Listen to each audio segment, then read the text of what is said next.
국회가 다음 주부터 4차 재난지원금과 관련된 정부의 추가 경정 예산을 심사할 예정이죠. 정세균 국무총리가 오늘 국회 시정연설을 통해서 조속한 통과를 촉구했습니다. 하지만 국민의힘은 선거를 앞두고 매표용 꼼수라며 추경안을 꼼꼼히 심사할 것이라고 벼르고 있는데요. 자세한 내용 취재기자 연결해서 알아보겠습니다. 김주영 기자. 네, 국회입니다. 네, 정세균 국무총리의 국회 시정연설이 진행됐는데요. 발언 내용부터 짚어볼까요? 네, 오늘 정세균 총리 연설의 핵심은 추경 예산이었습니다. 정부는 4차 재난지원금 지급을 위해 19조 5천억 원 규모의 추경 예산을 계획했는데 정 총리는 국회가 이를 조속히 통과시켜달라고 촉구했습니다. 정 총리의 말 들어보겠습니다.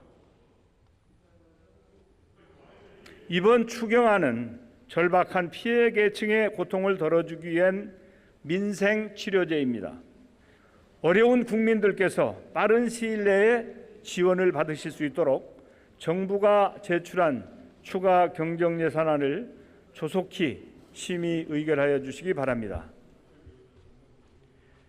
이어 정 총리는 앞선 4차례 추경으로 재정 여건이 어렵다고 인정하면서도 국민의 생계가 무너지면 나라 재정도 무너진다며 재정을 지키기 위해서라도 적극적으로 나서야 한다고 덧붙였습니다.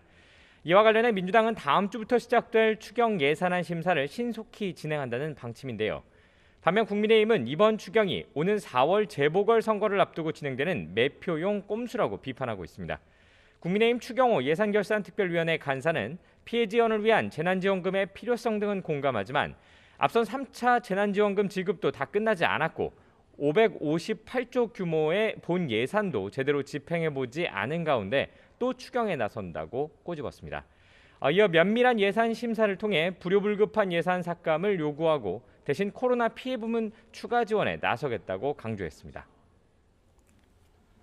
LH 직원들의 신도시 땅 투기 의혹과 관련해서 오늘 변창흠 국토부 장관이 국회로 향했습니다. 어떤 말들이 나왔습니까?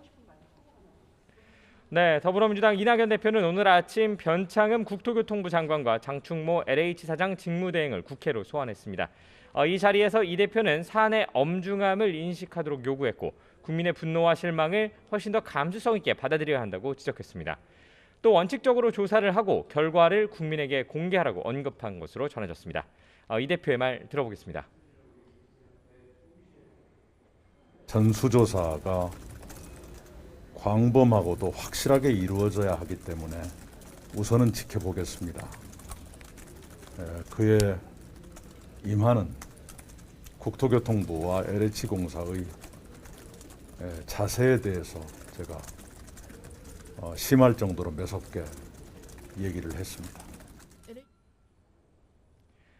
이와 관련해 더불어민주당 국토교통위 의원들은 조금 전 기자회견을 열고 책임을 다하지 못한 것에 대해 국민께 사과드린다고 밝혔습니다. 이어 철저한 진상조사와 과하다 싶을 정도의 책임 추궁을 약속했고 동시에 야당을 향해 투기 의혹에 대한 감독과 법 제도 개선에 함께 나서자고 촉구했습니다. 다만 국민의힘이 요구하는 국토위 회의는 다음 주 1차 조사 결과가 발표된 이후 진행하는 것이 적절하다고 선을 그었습니다.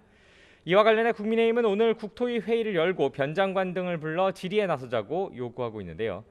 일단 민주당과 합의에 이르지 못해 오늘 전체 회의는 무산됐고 국민의힘 국토위 위원들만 회의장에 모여서 자체 회의를 진행했습니다. 지금까지 국회에서 YTN 김주영입니다.